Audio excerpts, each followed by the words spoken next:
You've probably seen the logo everywhere, on Premier League jerseys, on UFC fighters, even on Drake's t-shirts. Stake.com is, without a doubt, one of the biggest names in online betting, and it promises this sleek, fast, exciting world of gaming.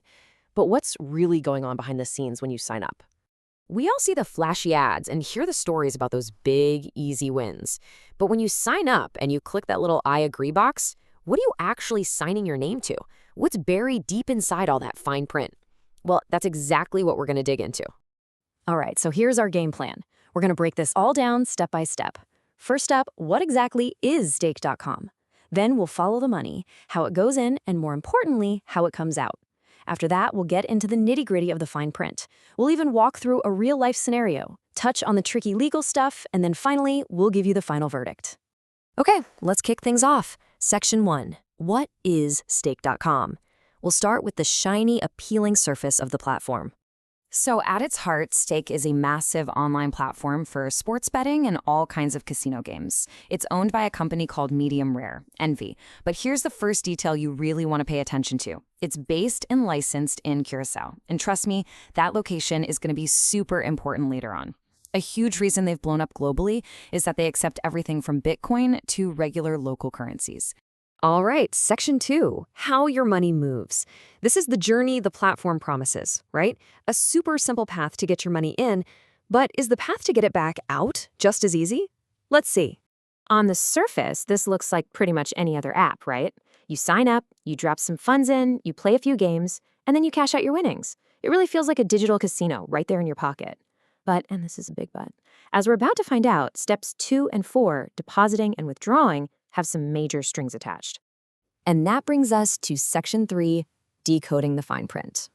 Okay, this is where we need to pull out the magnifying glass. It's time to see how the promise of a simple experience stacks up against the reality of the contract you actually agree to. Here it is. This is a direct quote from Stake's own terms of service.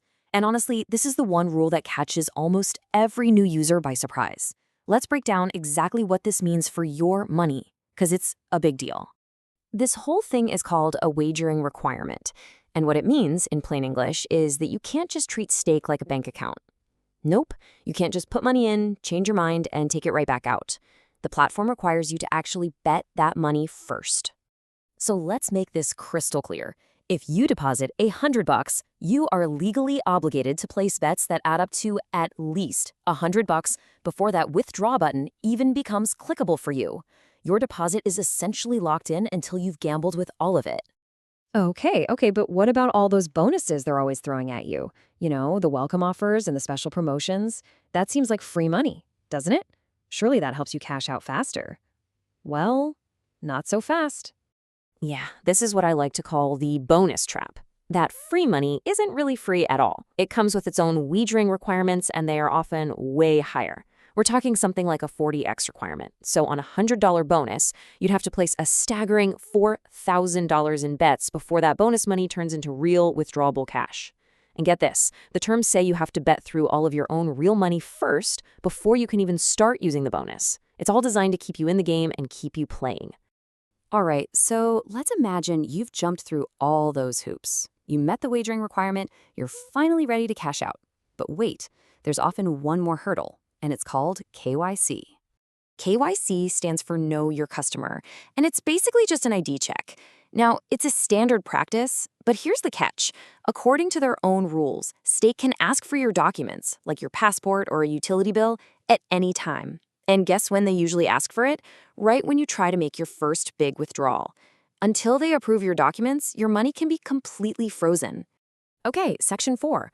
All this theory is one thing, but what does it actually look like in the real world?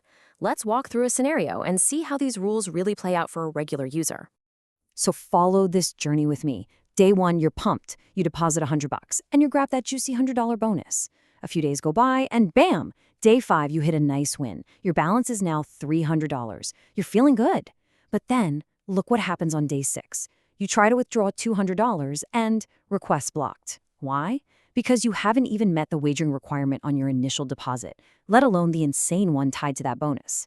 Then, just when you think you're getting somewhere, day 10 rolls around and you get hit with that KYC document request.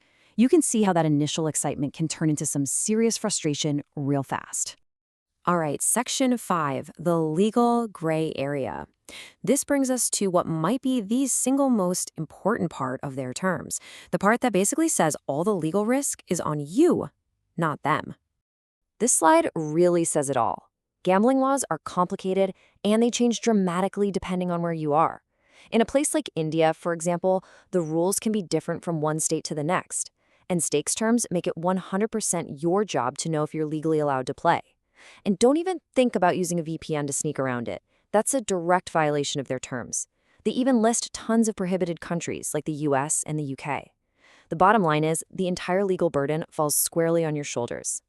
So, that brings us to Section 6, the final verdict. After digging through all of this, what's the real takeaway? Should you use it? Should you avoid it? Or should you just be really, really careful? It really boils down to this. You should absolutely 100% avoid stake if you live in a place where it's not allowed, or if you're not cool with your initial deposit being locked up until you bet it all. On the other hand, it might be something to consider if, and only if, you're an experienced user, you're in a place where it's totally legal, you understand all these rules we just talked about, and you treat that deposit money like you're buying a movie ticket. It's for entertainment and you're fully prepared to lose it.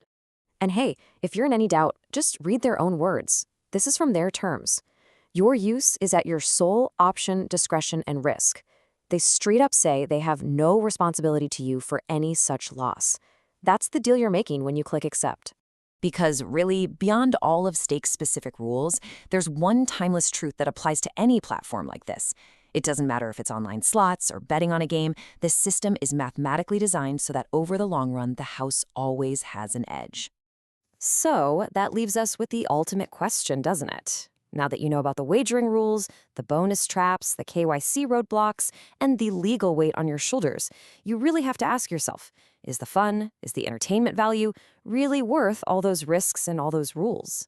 Look, whatever you decide to do, the most important thing is to always, always gamble responsibly. Know your limits, never ever bet more than you can comfortably afford to lose, and know when it's time to just walk away. If you ever feel like you're losing control, please use the resources that are out there. Stake has its own Stake Smart page, and there are local support groups that can help. Stay safe out there, and most importantly, stay informed.